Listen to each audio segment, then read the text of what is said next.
How's it going, everybody? This is Brian, aka Dusk, coming at you again with some Pocket Isekai. First things first, I do want to apologize. I was under the weather for the last couple days. I had initially tried to make this video on Monday, but interruptions and my illness kind of made me put a stop to that. I am feeling a little bit better, just a little bit congested. So if you hear me sniffling or anything like that, I apologize ahead of time. I do plan on doing two videos today. The first one is going to be a Pokemon showcase. That is going to be this one here. I do want to let you know of a update I did make to the Groudon Pokemon showcase. And that is the TM. I do recommend that if you are building your Groudon for damage to be able to just basically take out a enemy Pokemon the moment it enters, I do recommend using Reckless. I had forgotten about this when I did my report. And then, of course, the secondary one I would recommend is Guardian, because Guardian has a wonderful gold attribute, well, gold ability, where when it dies, it will come back 2 rounds later, regaining a certain portion of health with its, I believe, 2 energy or whatever, with its energy filled up. So it's able to come back in and immediately hit again. That does only work one time, though. But it is a neat little way if you're running your Groudon as kind of a glass cannon, but you want him to be able to survive. Both of those TMs are probably going to be situational depending on who you're fighting against as well. As for today's Pokemon, we are actually going to talk about Mega Garchomp. Now, Mega Garchomp is going to fill a couple of roles. It initially will fill a role of a Dragon State Pokemon. And if you look at Mega Garchomp, it actually says it's also an output Pokemon. Now, in order to get it to be an output Pokemon, there's a little tricks that we have to actually do. But we'll get to that later in this video. As for the attacks of Mega Garchomp, all of its attacks are single attacks, so they are all single attackers. Its OKO is Swords Dance. It does add Dragon Energy State to the target. It'll add 2 layers to the main target and 1 layer to all the other enemies. It will also steal 1 point of energy for our unit with the highest attack or special attack, and this is going to become important later on. And then damage it receives will be reduced by 20%. It then has Sandstorm. This is mainly for locking the target. As long as the target has a Dragon Energy State, the target cannot be replaced until the end of the round, and the target's damage ability is reduced by 30%. So you're going to lock that target down and make them deal significantly less damage to you as well. And then finally, you have Slash, which is just a basic attack that has a 75% chance to add a Dragon Energy to the target. As for its talents, I do recommend doing a somewhat mixed build with defense being your main focus, well, special defense being a focus, because you're going to be dealing with fairy types and water types, because it is a ground dragon, I believe. Yes. Now, I don't remember. I don't remember if fairy is special attack or not. I would have to double check. But fairy is less prominent. The main fairy attacker is Diancie or Mega Diancie. Usually having your defenses and stuff up is going to be enough. So I would recommend doing, depending on who you're fighting, either regular defense or special defense, depending on if you're having to go against water teams more often or dragon teams. As for your tier 2, I would recommend doing floor 1, so you get that extra energy when it debuts. And then personally, with my build, because I'm trying to do the infinite OKO build, which is what we're going to go to when we get to the output role for Mega Garchomp, I go with attack and special attack. Now, you can do another defense if you need it to be a little bit tankier. But I find, especially in the early game, in regular gym and world boss and everything like that, the attack is perfectly fine, and you actually want that extra damage as it is anyway. At level 4, your main focus is going to be this one right here, the OKO Strengthen. When stealing energy, you recover 1 additional point of energy for your unit with the highest attack or special attack. This is where we're going to touch base on the infinite OKOs. As long as Mega Garchomp has the highest attack or special attack on your formation, it will always recover 1 for itself. It'll always recover the 1 from its OKO, as well as from this OKO Strengthen. So it's always going to get 2 back, which is what it needs to do its OKO again the next turn. So as long as you're not getting stun locked, your own energy reduced, or anything like that, you'll have an infinite OKO that you can sit here and remove the energy of your opposing team. I will mention this does not work in real-time arena because you do not have access to your talents, so you'll have to find other methods of recovering energy. There are Pokemon that you can team up with it to gain that, but honestly, Mega Garchomp in real-time arena becomes, I want to say, a tier below what it is normally. I would put it probably at like S tier when fighting in like your own gyms and everything, and real time and Victory Road and World Boss. But in real time arena, I do think it drops down a tier. As for the tier 5, level 5 of talents, you will most likely want to run this for speed because you do want it to outspeed the opponent team so you can reduce their energy. Especially if they were able to click on their OKO. If you reduce their energy to where they no longer have the energy needed for their OKO, they are not going to perform that OKO. Same thing with, I believe, no, overheats and normal I don't think require them. They just have, overheats just have a cooldown. As for the final level, I personally don't use this unless I'm running a team that is going to encourage my Mega Garchomp to use its overheat or normal attack. If you're building it for the infinite OKOs, you're never going to use this except in periodic situations. And if you are going to put one in there, I would recommend probably the overheat just so you can ban targets healing. That is useful if you can hit, say, the water team. Their Suicune and Kyogre have a lot of healing. So you can ban that healing as long as they are target locked. So that is a very situational use case that you can put on here as well. As for the natures, you of course want Mega Brave. You always want Mega Brave. If you can get level 5, that is great. It will boost your dragon team by automatically adding a layer of dragon state to all enemies. But if you don't, shoot for at least level 3.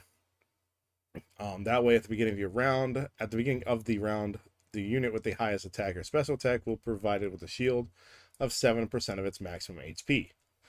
Now, this, if you're building it for infinite OKOs, will be Mega Garchomp, so it's going to get a shield for itself.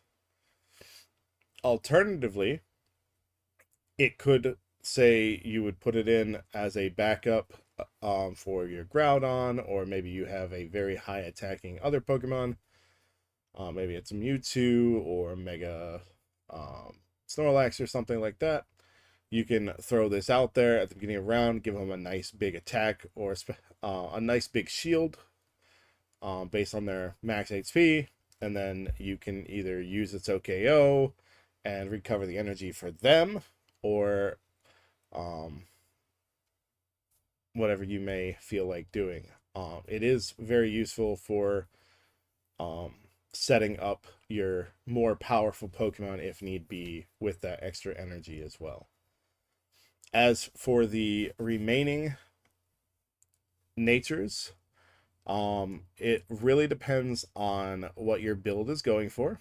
If you're building for the infinite OKOs and building it for output, then you want to have a mixture of kind of shield and defense as well as increased attack.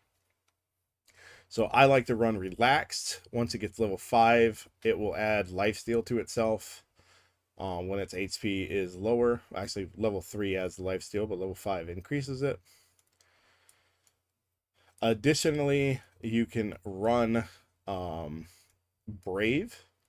It'll give yourself a little crit rate as well as crit damage, although I really don't like using Brave on Pokemon that don't already have built-in crit. Like, it's great on regular Garchomp. I don't think it's as good on Mega Garchomp.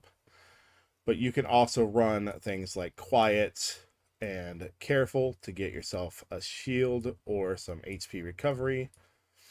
And even Hasty to be a little bit tankier upon its debut.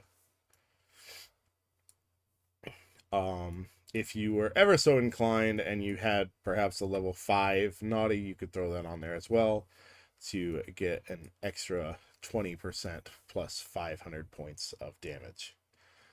That's if you really wanted to push the maximum damage potential for Mega Garchomp.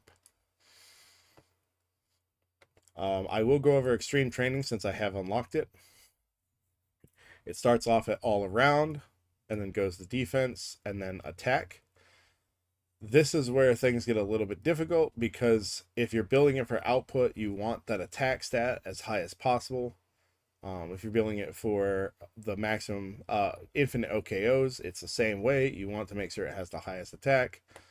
So if you happen to build up your other teammates with higher attack, then you might overtake the attack stats for your Mega Garchomp and no longer be able to do the infinite OKOs.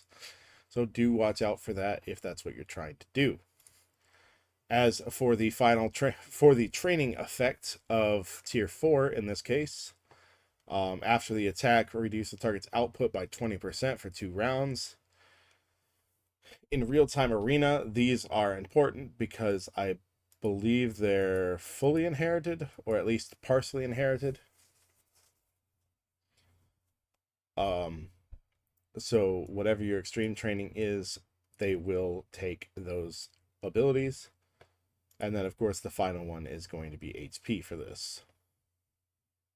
Now, as for your team compositions, some of your best options are obviously going to be in Dragon Team, although there is an argument that Rayquaza is better as a setup for Dragon because it does add 3 layers of Dragon energy rather than just 2 or 1.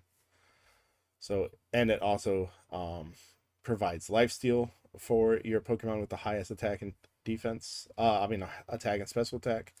So Rayquaza is a lot more of a defensive, tanky setup for your Dragon team. And then, of course, Mega Rayquaza in the future is even converts into an attacker.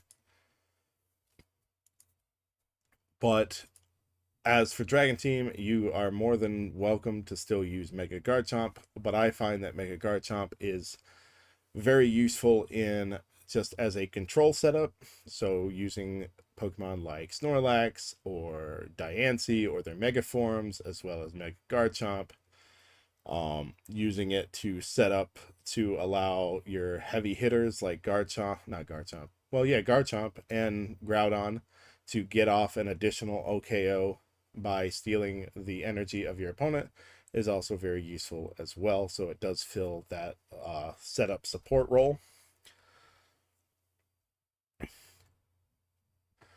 Beyond that, I would say that Mega Garchomp can kind of fit in anywhere you need him to. Um, he can, like I said, he can fill that infinite OKO role, or fill in a Dragon State role, or as an extra attacker on the side.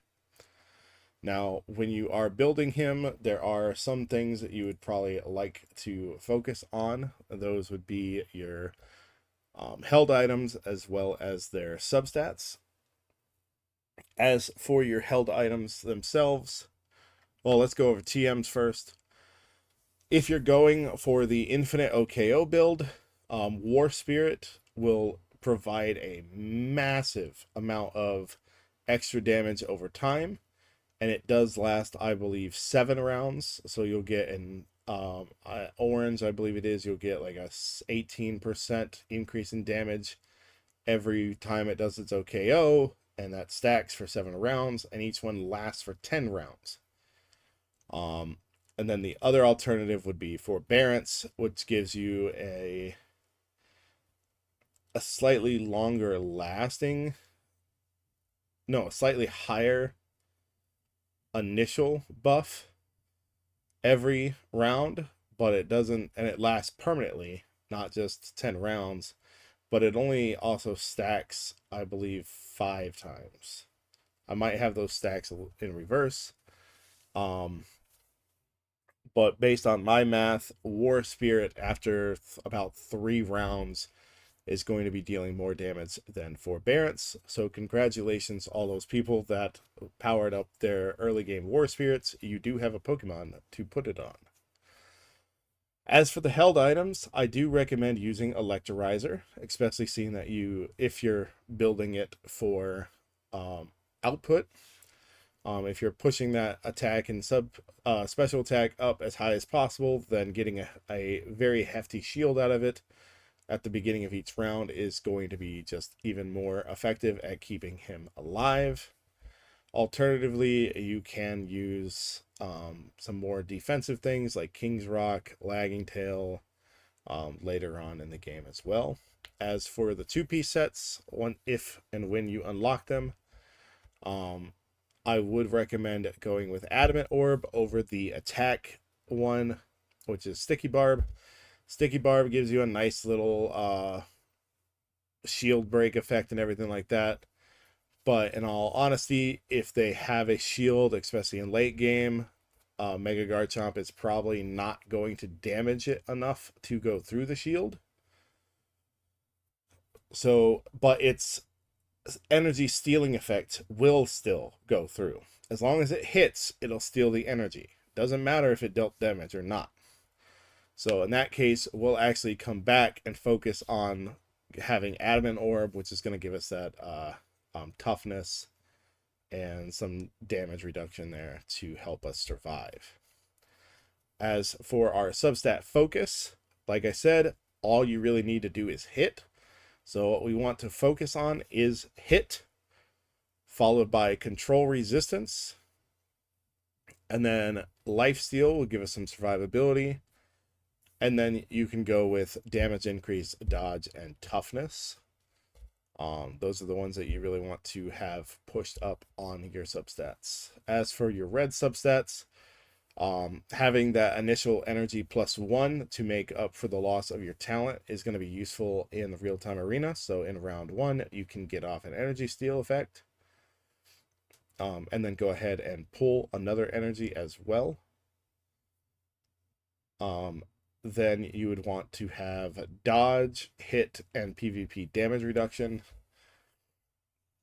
If you're not sure how the red substats and everything work, or how subsets work in general for held items, please check out the held item guide. But with that, that is basically all we need to go over with Mega Garchomp. Just a quick summary. Mega Garchomp does provide that secondary role for Dragon Team of the setting up with the Dragon State, but it does take a tier below Rayquaza in that regard. However, if you want to use have a setup for your attackers or to do this infinite OKO ability with the output and the energy reduction effect, then it can fill a different role, which is a more supportive or even straight up output and control build. Um, if you do get a chance, please try out the Infinite OKO version. Try it out in the World Boss, um, and see just the how little the World Bosses actually ever get off an OKO.